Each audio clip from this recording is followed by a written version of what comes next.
Hi, வணக்கம் எனது அருமை உறவுகளே. இப்போ ஒரு டிஷ் தான் செய்ய போகிறேன். அதாவது பொரிவிலங்காய். ஒரு 1.5 படி அரிசியை ஊற வச்சு ஒரு 3 மணி நேரம் நல்லா ஊற வச்சு மிஷினில் கொடுத்து நல்லா திரித்து எடுத்து வச்சுருக்கேங்க. அதை இப்போ நல்லா வறுக்கணும். மணல் மாதிரி நல்லா பொருன்னுட்டு அந்த அரிசி மாவை நல்லா வறுக்கணும். நல்லா உதிரியாக வறுக்கணும். இது கூட என்னெல்லாம் சேர்க்கணும்னா, ஒரு 100 கிராம் சுக்கு, ஒரு 15 ஏலக்காய், அப்புறம் ஒரு 25 கிராம் நெல்ல மிளகு. இவ்வளவும் இந்த மாவில் மிக்ஸ் பண்ணணும். இப்போ முதல்ல மிக்ஸியில் அரைச்சிட்டு வந்த மாவை இப்போ நல்லா பொருன்னிட்டு நல்லா பொறு மணலாக நல்லா வறுத்து எடுத்துக்கணும். அப்போ தான் இந்த பொரிவிலங்காவுக்கு நல்லா டேஸ்ட் வருங்க.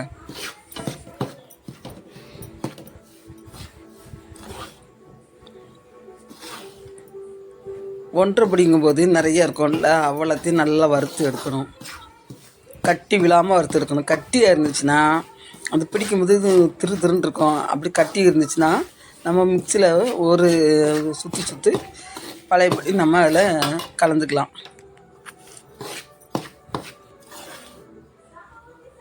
இந்த பார்த்திங்களா, நல்லா மணலாக பொறுன்னு உழுது பாருங்கள். இந்த ஸ்டேஜில் நல்லா வறுத்து எடுத்துக்கணும். அப்புறமா சர்க்கரை பாவு காய்க்கணும். இப்போ 1.5 படிக்கு 3 கிலோ சர்க்கரை, கொஞ்சம் இனிப்பாக இருந்ததாங்க. இப்போ நல்லாயிருக்கு. இப்போ உள்ள சர்க்கரை வெல்லம், அந்த 3 கிலோ வெல்லத்தையும் கொஞ்சம் தண்ணி விட்டு பாவு காய்ச்சி, நம்ம அதிரசத்துக்கு பாவு காய்ப்போம்ல, அந்த மாதிரி பாவு காய்ச்சி எடுக்கணுங்க. அந்த மாதிரி பாவு காய்ச்சி எடுத்தால் தான் நல்லா இந்த உருட்டி வச்சுருக்கேன்ல, இந்த மாதிரி வைக்கணும். எவ்வளோ நாள் ஆகினாலும் இது கெட்டே போகாதுங்க. குழந்தைகளுக்கும் நல்லது. நம்ம வெளியே எங்கேயாவது டூரு சுற்றுலா எங்கேயாவது போனாலும் இந்த பொரிவிலங்காய் எடுத்துகிட்டு போகலாங்க. எத்தனை நாள்னாலும் கெடாது.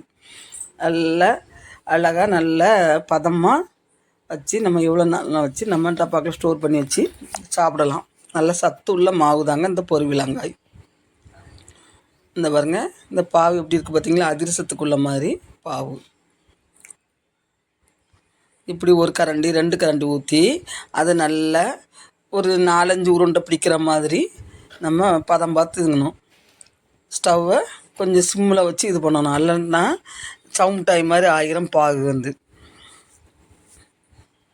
நல்லா பொதுன்னு பிடிச்சி வச்சுட்டோன்னா ஒரு நாள் காய வச்சு நம்ம அடுத்த நாள் சாப்பிட்டா செம்மையாக இருக்குங்க. செம்மையாக இருக்கும். அந்த காலத்தில் பொண்ணு கல்யாணம் முடிஞ்சு போனால் சீருக்கு லட்டு அதிரசம் கொடுப்பாங்களே, அது கூட இந்த பொரிவிலங்காயும் கொடுப்பாங்க. நீங்களும் உங்கள் வீட்டில் இந்த மாதிரி செஞ்சு பாருங்கள். சிம்பிளான மெத்தடு தாங்க. ரொம்ப அதிக நேரம்லாம் இல்லை. அரிசியை ஊற வைக்கிறோம், வடிகட்டி அரைக்கிறோம், அரைச்சி வறுக்கிறோம்.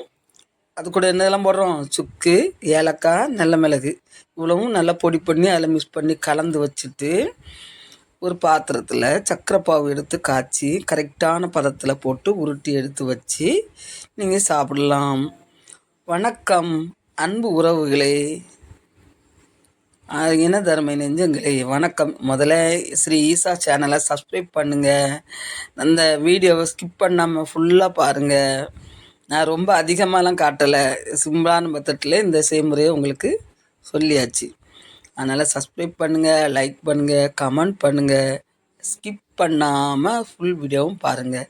எனது அருமை உறவுகளே, வணக்கம்.